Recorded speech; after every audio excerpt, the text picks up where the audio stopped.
मराठी भाषा गौरव दिनानिमित्त मनसेकडून उत्तर भारतीयांना मराठीचे धडे देण्यात आले। ठाण्यातील वागळे इस्टेट भागामध्ये मनसेनं शाळा भरवली। मनसेनं रस्त्यावर शाळा भरवत बाराखडी शिकवली। मनसेकडून मराठी बाराखडीच्या पुस्तकांचं वाटप करण्यात आलं। उत्तर भारतीयांकडून मनसेचा मराठी शिकवणीला चांगला प्रतिसाद देखील यावेळेला मिळालेला आहे।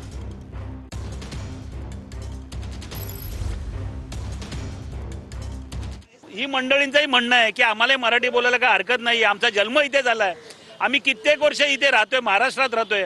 मराठीचा मान सन्मान हा केला पाहिजे हे त्यांनाही पटतंय आणि त्यांनी त्याला होकार दिलाय। आणि जी पुस्तकं दिलेत ती बोला नुसती घरी ठेवू नका, तर तुमच्या परिवाराला देखील दाखवा, तुमच्या परिवाराला देखील वाचून जागा। आणि मराठी एवढी काय कठीण नाही, तुमच्या बोलण्यातली भाषा आहे, स्वच्छ भाषा आहे, सुंदर भाषा आहे। तर या भाषेचा तुम्ही सन्मान करावा, तर त्यांनी मान्य केलंय। मी आमच्या उमेश यादवचं कौतुक करतो की अतिशय छान उपक्रम यांनी घेतला। आपला मराठी दिवस आहे आजचा दिवस, मराठी सर्वांना यायला पाहिजे। आपल्याला येत नाही ना, तर सर्वांना बोलायला पाहिजे की शिका तुम्ही मराठी।